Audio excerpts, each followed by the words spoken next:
আসসালামু আলাইকুম। আইসিসির কাছে ফারুক আহমেদ বিচার দিয়েছেন। বিচার দিয়ে আসলে কি পাবেন বা বিচার দিয়ে বাংলাদেশ ক্রিকেটকে লাভবান করবেন না ক্ষতিগ্রস্ত করবেন সেটা নিজেই আসলে তিনি জানেন।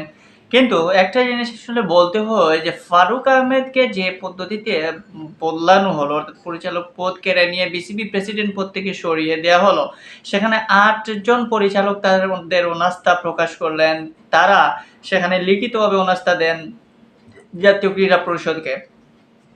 কিন্তু সেই ৮ জন পরিচালক আসলে কি দোয়া তুলসী পাতা? তারা কি সবই ঠিকঠাক রয়েছেন? বাংলাদেশ ক্রিকেটে একসময় অনেক পরিচালক ছিলেন। পরবর্তীতে সরকার পালা-বদলের ফলে অনেক পরিচালক গুম, নিখোঁজ মানে একদম নিখোঁজ। তাদেরকে আর খুঁজেই পাওয়া যাচ্ছে না। রিসেন্টলি যারা রয়েছেন তারাই বিশ্বে ক্রিকেটের সাথে জড়িত ছিলেন। তার মধ্যে ৯ জন ছিলেন উল্লেখযোগ্য। সেই ৯ জনের মধ্যে ৮ জন পরিচালক কিন্তু অনাস্থা দিয়েছেন শুধু আকরাম খান বাদ দিলে। আকরাম খান পরিচালক তিনি অনাস্থা দেন নাই। হয়তো পারিবারিক কারণে যেহেতু তার ভাইয়েরা ভাই বোন তিনি। সেখানে আকরাম খান বাদ দিলে বাকি ৮ জন পরিচালক কিন্তু অনাস্থা দিলেন এবং সেই অনাস্থার ফলেই কিন্তু ক্রীড়া পরিষদ সিদ্ধান্ত নিল তাদের পরিচালক পদ ক্যানসেল করার। অর্থাৎ ফারুকের কে যে পরিচালক পদ দিয়েছিল সেই পরিচালক পদ ক্যানসেল করার। এখানে যেহেতু অভিযোগ এসেছে ৮ জন পরিচালকের পক্ষ থেকে সুতরাং জাতীয় ক্রীড়া পরিষদ সেই সিদ্ধান্ত নিয়েছে এবং সেই সিদ্ধান্তের ফলে ফারুক আহমেদ বহিষ্কার হয়েছেন বা ফারুক আহমেদ পদচ্যুত হয়েছেন।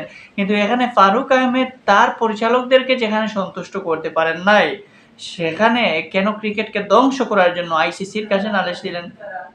এখন আইসিসি কোন সিদ্ধান্ত নেয় সেটা আসলে জানি না। কিন্তু পরিচালকদেরকে নিয়েও বলতে গেলে বলা যায় যে সে ৮ জন পরিচালক বলেন বা আগের যারা পরিচালক রয়েছেন প্রত্যেক পরিচালক আসলে একদম ফেরেশতা না। কেউই কিন্তু দোয়া তুলসী পাতা না। কারণ তারাও কিন্তু সব রকমের দুর্নীতি কিংবা অন্যায়ের সাথে জড়িত পরোক্ষ না হলে প্রত্যক্ষভাবেও ছিলেন।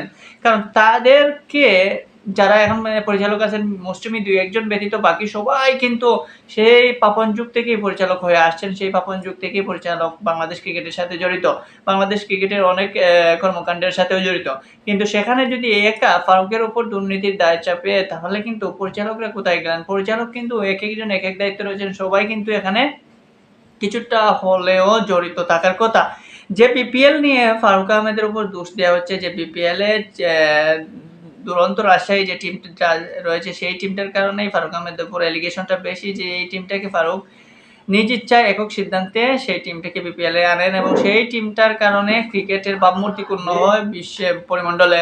কিন্তু আসলে দেখবেন যে সেই জিনিসটাও কিন্তু শুধুমাত্র হয়তো ফারুক ডিসিশন নিয়েছেন যে এই টিমটাকে খেলানো লাগবে, বিপিএল এ দল দেওয়া হবে। কিন্তু বিপিএল এর বাকি যেগুলো রয়েছে সেই পরিস্থিতিগুলো যদি দেখেন তাহলে তো আলাদা বিপিএল গভর্নিং কাউন্সিল রয়েছে। সেখানে আমরা আগেও দেখেছি বিপিএল এর কতটা উন্নয়ন হয়েছে, এবারও আমরা দেখলাম কতটা উন্নয়ন হয়েছে। সবকিছু তো একজন সভাপতি কন্ট্রোল করে না। বিপিএল গভর্নিং কাউন্সিল বলতে কোনো কিছু আছে, সেই বিপিএল কমিটি কি করলো? তার উপর যে দুর্নীতির যে দায়টা বাংলাদেশ ক্রিকেট বোর্ডে দুদক বারবার তদন্ত করে যাচ্ছে, সেই দুর্নীতির দায়টা কি শুধু প্রেসিডেন্টের উপর পড়ে? পরিচালকরা কোথায় থাকেন? এখানে বেশিরভাগ পরিচালকই আগের, আমি আগে বললাম যে শুধুমাত্র নাজমুল আবেদীন ফাহিম ব্যতীত বাকি যারা ছিলেন প্রত্যেকেই কিন্তু আগের কমিটির পরিচালক ছিলেন। তারা বিসিবিতে বিভিন্ন পোস্টে আগেও ছিলেন। সো তাদেরও কিন্তু দায় রয়েছে এই দুর্নীতির। তারা পরিচালক থাকা অবস্থায় এত যদি দুর্নীতি প্রকাশ পায় তাহলে সেই দায়টা যে শুধু বিসিবি প্রেসিডেন্ট নেবেন সেটা তো না। সেই দায়টা পরিচালকদেরকেও নিতে হবে। যেখানে পরিচালক পদে যারা রয়েছেন তারাই দুর্নীতিগ্রস্ত, সেখানে প্রেসিডেন্টও দুর্নীতিগ্রস্ত হবেনই। এখানে ফারুককে বদল করেই লাভ হবে না, ক্রিকেটের উন্নতি হবে না। ফারুক বদল হয়েছেন, ফারুক পদত্যাগ বা পদচ্যুত হয়েছেন। এখন ফারুক আবার নালিশও দিলেন আইসিসির কাছে ক্রিকেটটাকে নষ্ট করার জন্য। ঠিক তেমনি পরিচালক যারা রয়েছেন তাদেরকেও পরিবর্তন করতে হবে।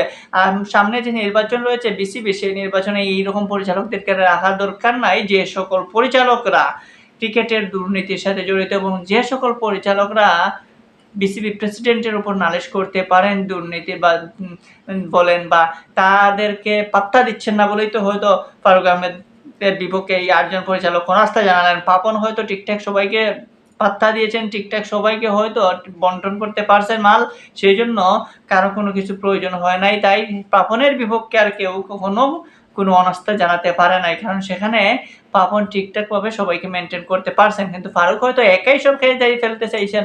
তাই তার উপর বাকি ৮ জনই অনাস্থা জানালো। সো ক্রিকেটীয় পরিবর্তনের স্বার্থে যেভাবে ফারুক আহমেদকে পরিবর্তন করা হয়েছে, ঠিক তেমনি যারা পরিচালক এখানে রয়েছেন প্রত্যেক পরিচালককেও বদলানো প্রয়োজন।